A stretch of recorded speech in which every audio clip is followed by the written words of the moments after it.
Pemprov Banten membangun kantor pusat Pitubang Pembangunan Daerah Banten di Jalan Veteran, Kota Syirang, Jumat 14 Juni 2024. Pembangunan kantor pusat ini ditandai dengan peletakan batu pertama yang dilakukan oleh PJ Gubernur Banten Al-Muktabar, Direksi Pitubang Banten, dan perwakilan tokoh pendiri Provinsi Banten. Pembangunan kantor pusat ini dilakukan oleh Dinas Pekerjaan Umum dan Penataan Ruang atau DPUPR Banten di eks-kantor Dinas Perindustrian dan Perdagangan Kabupaten Syirang yang merupakan aset milik Pemprov Banten. Pembangunan tahap pertama ini dilakukan oleh kontraktor pelaksana PT Eka Cipta Madani dengan menghabiskan anggaran sebesar 22 miliar rupiah lebih dengan masa pengerjaan selama 239 hari kalender. PJ Gubernur Banten Al-Muktabar mengatakan, Bank Banten merupakan bank kebanggaan masyarakat Banten. Kantor pusat ini pun akan memperkuat bank plat merah milik Pemprov Banten ini. Dalam kesempatan itu,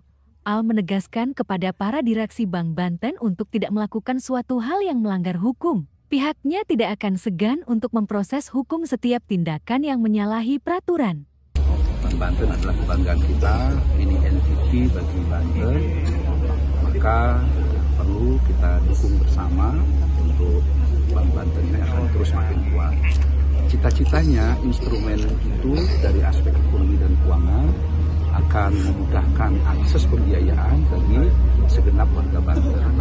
Dan kita menitipkan ke segenap jajaran direksi untuk mengelola Bank Banten ini dengan benar dan tidak boleh ada aspek-aspek yang melanggar hukum. Karena kita melakukan MOU dengan kejaksaan.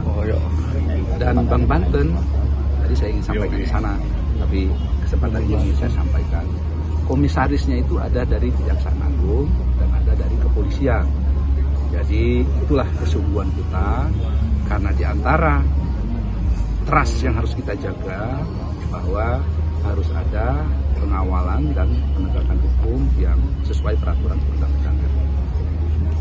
Dengan terpusatnya nanti kegiatan Bank Banten di kawasan ini, tentu kita juga mendukung kawasan-kawasan lain sewilayah Provinsi Banten untuk cabang-cabang dari Bank Banten, dan itu sudah ada dan masih akan terus kita perbanyak dan kita perkuat lagi. Kepala DPUPR Banten Arlan Marsen mengatakan, pada tahap pertama ini pembangunan dilakukan sebanyak 3 lantai dengan target pengerjaan pada akhir tahun 2024. Katanya, struktur bangunan kantor pusat ini didesain untuk bisa dikembangkan hingga menjadi 6 lantai. Tahap awal 3 lantai, cuman Pak Gubernur minta untuk secara struktur disiapkan untuk 6 lantai, supaya nanti ke depannya ketika ada pengembangan sudah tidak perlu banyak makan waktu dan biaya lagi untuk pembongkaran. Biaya tahap pertama ini berapa, Pak? 22,6 target pengerjaan miliar. Target kita di sebenarnya akhir Desember, cuman kita lagi minta kontraktor untuk akhir November lah. Sudah mulai sudah selesai. Ini kan udah mulai ya. Kira-kira progresnya berapa persen, Pak Kadis? Progres 5%. Karena yang sudah selesai itu kegiatan pemancangan, untuk fondasi dalamnya pancang sudah selesai. Kemudian untuk tile cap sudah 90% selesai. Jadi ini tinggal pengecoran beberapa kolom pedestal, nanti baru naik ke bawah.